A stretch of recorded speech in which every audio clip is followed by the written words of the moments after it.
Someone here could be facing something here very difficult to the point na parang gusto niya rito na huminga. Alam mo yung parang gusto niya ritong sumigaw, no? Yung parang pagsigaw ni Sanchay, no? Sa rooftop, no? Habang tinatawag niya sa Downing Silt ang F4. Kayong mga piggy po!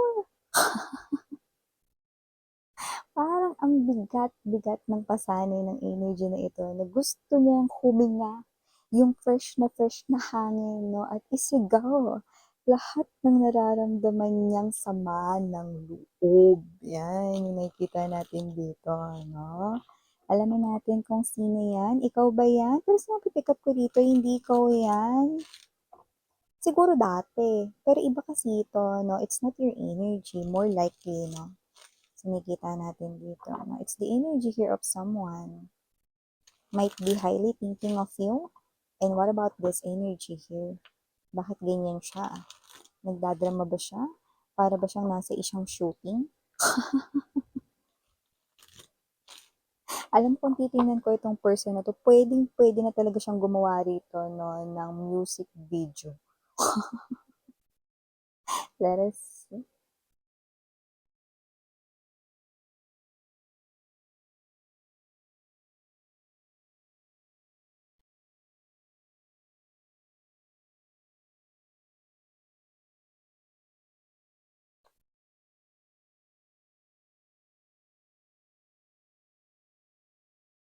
Eight of Wands in reverse. Ang daming naka-reverse. Seven of Pentacles in reverse. Six of Coins in reverse. Center pa ng reading. Three of Swords. Ginagawa naman ng paraan, pero mukhang wala pa rin. Ayun, no? Oh. Five of Cups energy.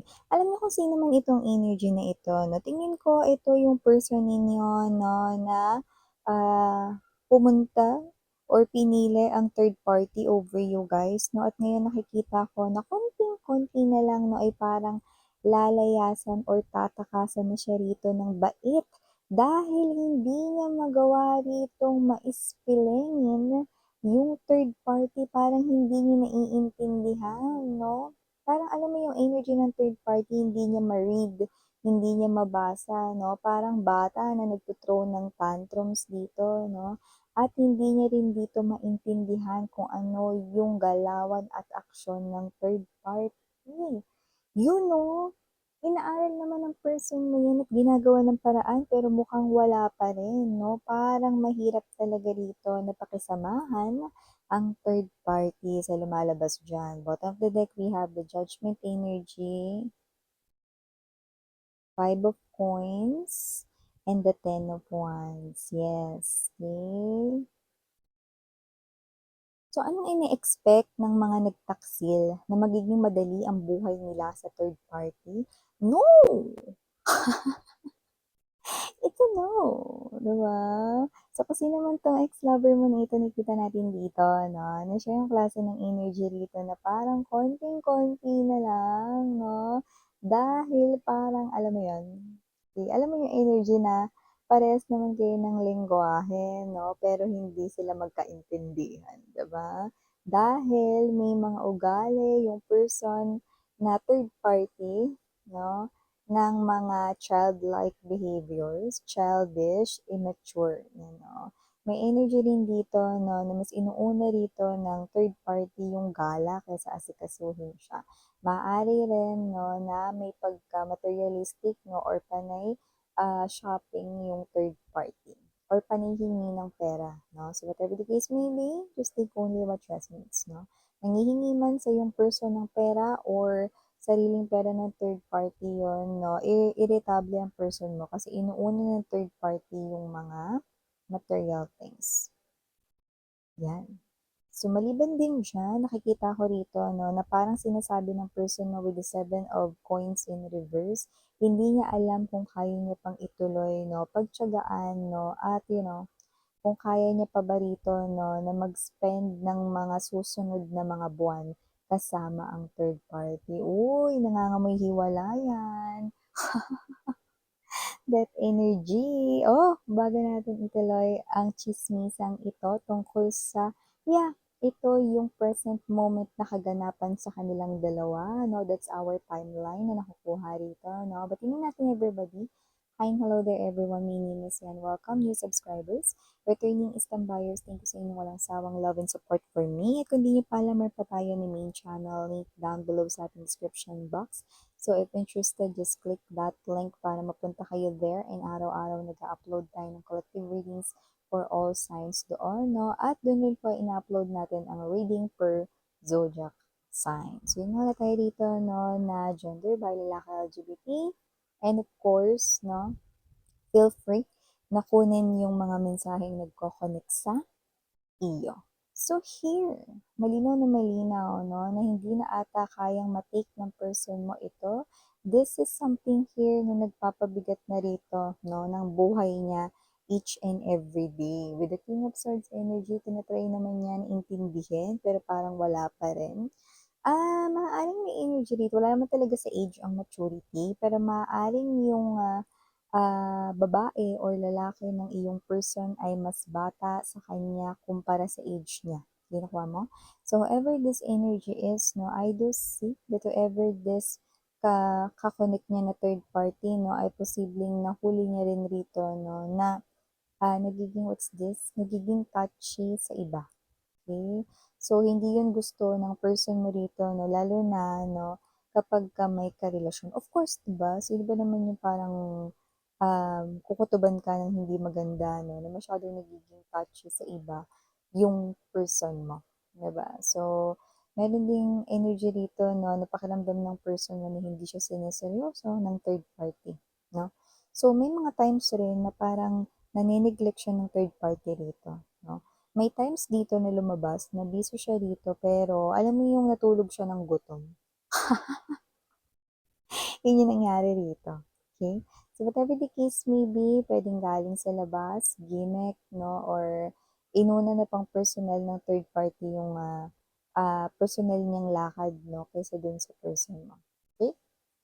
So, I do believe, no, kahit nasa loob ng isang relationship, maganda pa rin na merong me time, no, or some time for self, no, or may privacy kahit pa paano. Pero dito kasi, parang lumalabas nga, no, na parang yung third party is, hindi siya yung klase ng energy tulad ng pag-aasikaso mo sa person mo dati, no, nilulutuan mo talaga. Dito, ewan ko marami sa third party yung hindi marunong magluto. Yan dito So, whatever the case may be, no, yung nakikita ko. So, pwedeng yung person yung gumagawa niyan. Okay? So, maliban sa pagluluto, no, pero yung talaga nakuha natin, possible rin, no, na pagdating sa gawaing bahay ay hindi pantay ang kanilang share. Okay? So, nakikita ko dito, no, I don't know kung ano yung klase ng work ng person mo, pero more likely parang yun ay paggalaw ng katawan, no? So, maaaring pagod na nga siya rito, yung katawang lupa, no? Tapos pagdating niya, wala pa siyang pagkain. Ang gulo pa ng bahay, no? Tapos, ang, ang mga labada, no, ay tambak, hugasin, mga ganun. Okay? So, whatever the case may be, isang sakit talaga dito sa ulo ng person mo dahil ilang beses niya na rin sinabihan, kinausap, pinangaralan, King of Swords energy, wala pa rin. So, nakikita ko dito, unti-unti na talaga, no, na parang na-realize ng person mo, no, na yung life with this third party, no, is not really cloud nine. It's not really something na, masarap na life, no, like hindi pala. Okay? Nakita ko dito, no, na may mga personal na bagay na inuuna yung third party daw. No, at nakikita ko dito, no, na nagugulat na lang yung person mo na ang mamahal na binibili ng third party dito. Yan. Person mo, maaaring madalas na nagiinom, okay? With the Five of Cups energy na literal. Or sinasadya na lang talaga niya rito na uminom, no, para pagdating niya sa bahay, tutulog na lang talaga siya. Kung nagsasama man sila, no? Dahil parang hindi niya rito matake, no, na makita yung face ng third party kasi baka, alam mo na nakainom siya, no, tapos maaaring makapagsalita pa siya ng hindi maganda, so mahirap na. Okay? So, whatever the case may be, nakikita natin dito. And yung iba, nakita ko dito yung third party, meron talaga siyang nagugustuhan na iba. So, possible na meron din talaga na iba ang third party. Okay, so kasi naman 'tong energy na ito nakita ko rito 'no, na yung iba bata pa talagang literal yung isip 'no, baka talagang, matanda talaga yung person mo rito sa edad 'no, kasi nakikita ko dito na yung third party parang naglalaro pa siya. In other words, what, others, sinasabi, "Yeah, may gatas pa sa labi," 'no. Hindi pa ito yung klase ng energy na pang forever, hindi ko pa nakikita yun dito, tsaka walang forever sa mga inagaw. Ng gano'n, 'no? Yung forever pang true love lang yun, 'di ba? 'Pag true love, 'di ba? So, nakita ko dito 'no, na ito yung nangyayari ngayon sa situation. Excuse me. Alam mo kahit mag-end yung connection nilang dalawa ng third party, okey, nakikita ko rito 'no, na hindi pa rin dito as in, masasaktan yung third party kasi marami sa kanila dito na merong iba. Sabihin merong ibang karelasyon. At mukhang alam na yun ng person mo. Yung person mo naman, hindi ko naman nakikitang hahabulin niya yung third party or malulungkot siya dahil maghihiwalay na sila. Unang-una, gusto niya rin naman ito. Kasi para mawala na rin dito yung parang problema niya, no? Kasi parang gusto niya, parang alam mo, mas gusto niya pa nga dito na sana mag-isa lang siya sa bahay eh. Kasi parang mas nakakakilos pa siya, hindi yung may dadatnan siyang dami pang gagawin. Yan, no? Wala man lang tulong, no? Kahit sabihin na parang pareha sila may trabaho, dapat tulungan, di ba? So whatever the case may be, parang ganun yung nakikita natin dito, no? Sa situation nila. So kahit maghiwalay sila, walang malulungkot. Kahit yung person mo hindi malulungkot dito, matutuwa pa nga siya. Dahil parang natanggalan siya dito ng tinik, no? Alam mo yung parang nakaahon siya dito na mula sa pagkakaswimming, no, sa malalim na balon, 'di ba? Sa wakas nakita niya rin ang liwanag sa ibabaw, 'di ba?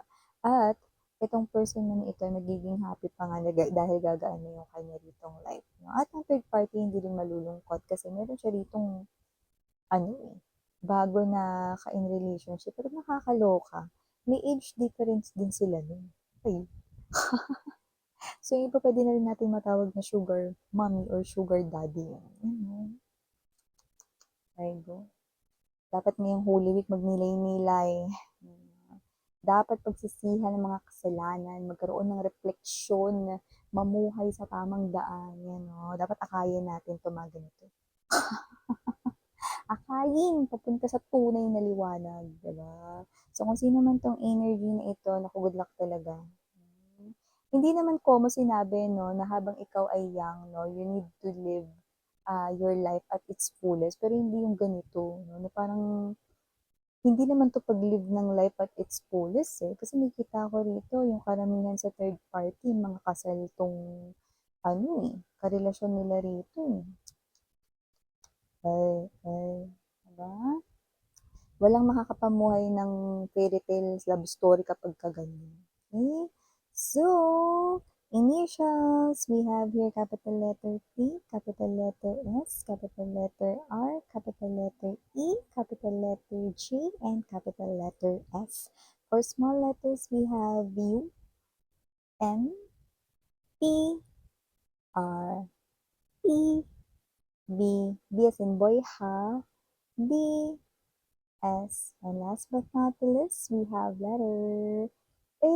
For A, maaaring dalawa at pwede ring tatlo pa nga. Ayan, no, sa kanyang pangalan. Okay, so kung sino man itong mga energies na ito, konti na lang siguro, baka nga pagtapos ng Holy Week, tapos na rin ang relasyon niyo.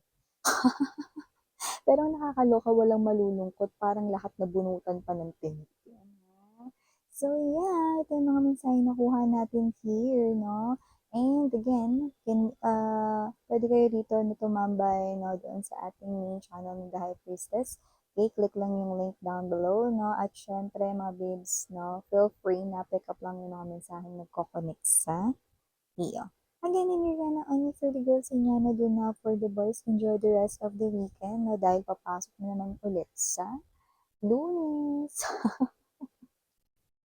Diba yun, minsan pinaalala mo pa na, "O, papasok ka ulit sa Lunes," para mahanda mo na yung sarili mo, di ba? So, yeah, ganun yun, yan ang parang yellow and light. Mm.